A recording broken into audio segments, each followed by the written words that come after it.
Boom. Okay, AC flow. Gonna break this down pretty quickly. So I've got 4 parts to kind of like a checklist in my mind that I go through when I'm talking about solar with somebody and how I preface and set up my close. I found that my close ratio and close percentage goes up drastically if I take the time to really dive in on the AC and set the close up properly. So this is how I do it. The very first part is the 2 ways to get solar, right? So I break down ownership and PPA. Any questions on those? We answer them. Hey, this is how a power purchase agreement works. This is how it works if you own it. And then the transition, like I said, key is in transition. If we do not transition effectively, we can talk ourselves right out of a deal. We want to make sure that our transitions are smooth. And like I said, the biggest way to transition is to ask do you questions. So on this, I like questions like, hey, do you have any other questions on this particular thing? Those are good transition questions. Another good transition question on this is, do you have a preference? Do you have a preference? Do you know what you want? Do you know what you're looking for? No? Okay. I would recommend, because of this, and this is where you can ask, hey, what do you have on tax liability, things like that, to kind of preface some of these questions that you're going to be asking in later in this flow, as well as the setup for the close. So when we're going through this, we want to make sure, hey, these are the key differences. The key differences between the two are these. Oh, geez. So we're looking at tax credits and ownership of the panels.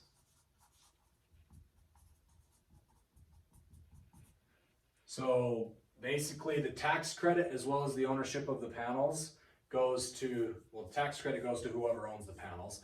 In ownership, if we finance it or if they pay cash, they own it, so they get the tax credit. In a power purchase agreement, we, or Sunrun, or Sunnova owns the panels, so they get the tax credit. It's pretty much the difference. There's questions you can ask on, hey, what's your tax situation like? I'm not a professional, but I know how solar works. So you can ask things like, do you guys typically get money back? Do you pay any federal income tax? People that don't typically know, people like business owners that write everything off, typically don't have any tax liability. People that are living on disability or just Social Security likely don't have enough tax liability to justify financing solar, because they're not going to get the tax credit. A common misconception is people that are retired. There are a lot of people that are retired that still pay taxes. A good portion of people that are retired are just living on disability and Social Security. And the government doesn't like to pay taxes on itself, so when they're paying out disability, they don't pay taxes on that because the government doesn't, it's the government paying for it. So that's kind of the way that works. Once I've asked this, okay, hey, do you have any preferences on this? And then from this, I do a pullback.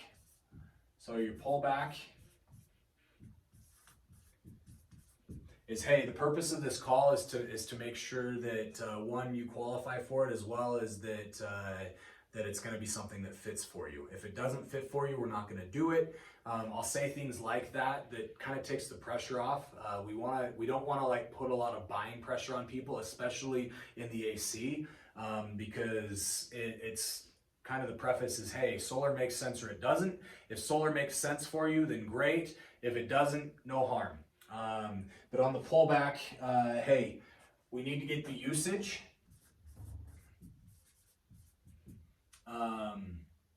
Which is typically the power bill, right?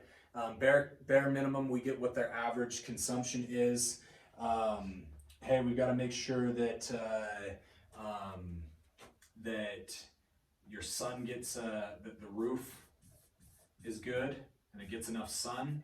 Hey, how much sun hits your roof? Do you have any leaks or anything crazy like that? Because we do warranty the roof as well when we put panels on it. So we have to make sure that the roof is good before we can put panels on it. So I'm dropping little seeds of, hey, we're gonna put panels on your roof, but is it good enough to handle it, right? And then on this as well, you're going to want to ask this question about other decision makers. So I found if I say, hey, are you the decision maker? Chances are, especially if you're talking to a male, they're gonna say, yes, I am. And then when you get into the close, he's gonna say, hey, I gotta talk to my wife. I don't know why that happens a lot. I think people, it's kind of like a check to their pride if you ask, hey, are you the decision maker? So the question that I ask is there anyone else that would like to see these numbers? So I'm gonna write that out. Is there anyone else that would like to see these numbers?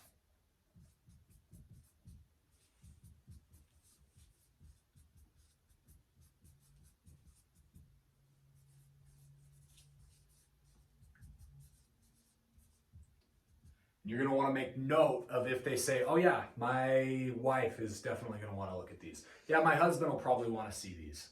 Oh yeah, my son wants to see them because I involve him in every financial decision I make.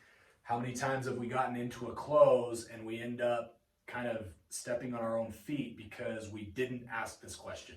So this is prefacing the close. The purpose for the AC is to preface the close. It's part of the close program. The only reason that we are talking to them is because we want to close them. If we get that through our mind, every single part of these conversations start to make a little bit more sense if we're leading them to closing. So, like I said, who else is going to want to see these numbers? And then the transition from this is into the next spot, which the next one is getting their power bill. So on this, hey, we've got to make sure that you're using enough power to get panels, as well as part of that as we look at your usage. So the transition is, my job is very simple.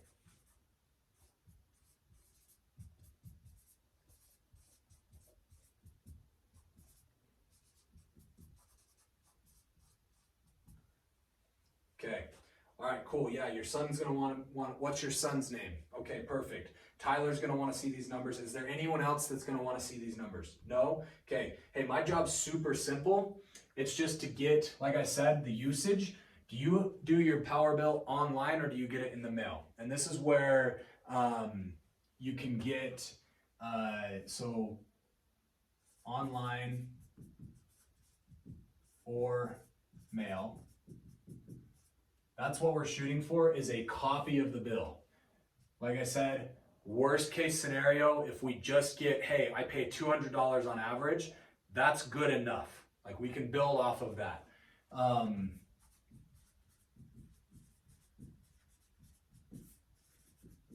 And I would always ask this, even if we do get the bill, because if they tell us what their average is, that's their idea. If we come in on the close and say, hey, your average is $200, and they're like, I've been paying $150. What happens is it's a miscommunication of trust. And so we want to make sure that we know, hey, because then even if their bill is $200 and they say $150 right here, you can bring that up in the close and say, hey, I know you said your bill was $150, but after talking to the utility company, we found that it was actually $200. Does that sound about right? And then they can say, oh yeah, I actually probably do pay $200. And then you're not telling them it's their idea. It's, hey, just to validate, like you said this, I found this, 200 is right? Maybe they told me wrong. Oh no, 200 is right. So you always want to get, hey, what would you say your average bill is? oh, I don't know. Okay, what's the highest? What's the lowest? Like, what does it go up to? What does it go down to? From this, we want to make sure that we schedule the results from here. So the 4 is going to be schedule callback.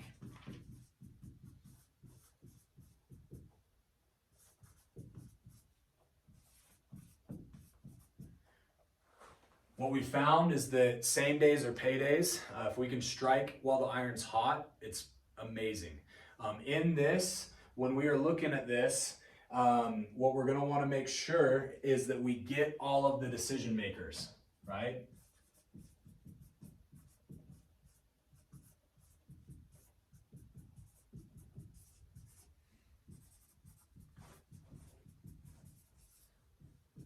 This is very, very important, is that we get all of the decision makers. So, hey, you said your son Tyler wants to be a part of this. When are you two typically together?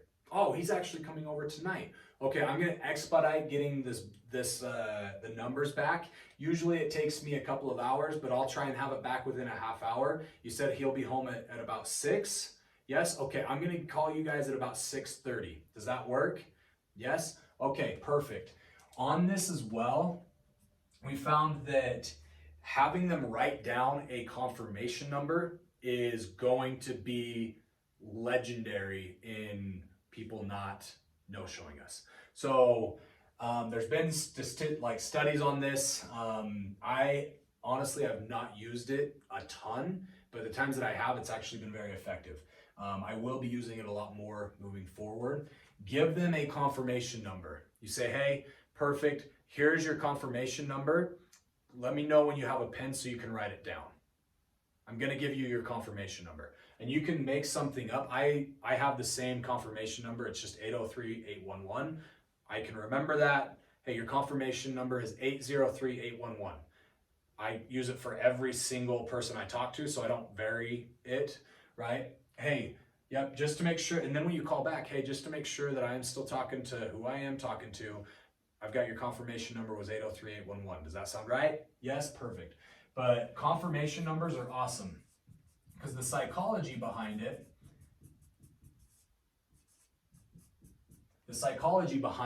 is that if they have to perform like an act, if they have to go find a pen and a piece of paper, or even just, hey, this confirmation number, even if they tell you, hey, yeah, I grabbed a pen and I didn't, the chance of them no-showing us goes drastically down.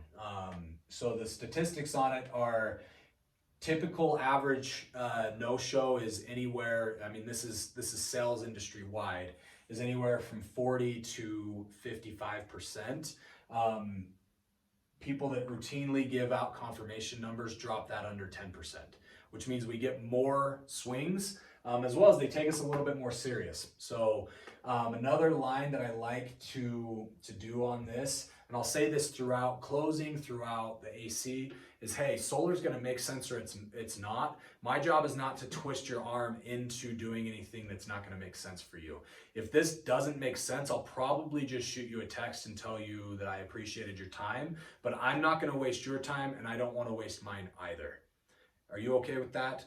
What that does is it takes all buying pressure off, and then my job is just to make numbers make sense. Hey, if it makes sense, cool, we'll go through the numbers and there's a couple of documents. I will say that in this.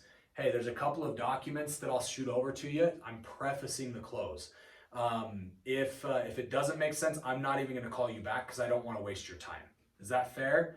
And they'll say yes. And what it does, it's like I said, all the buying pressure comes off, and then it's a trust building factor because I say, hey, I'm really busy. I don't have time to like twist your arm into something that doesn't make sense. Solar's gonna make sense or it won't. If it doesn't make sense, we don't do it. If it does, it's a few documents. Super, super simple.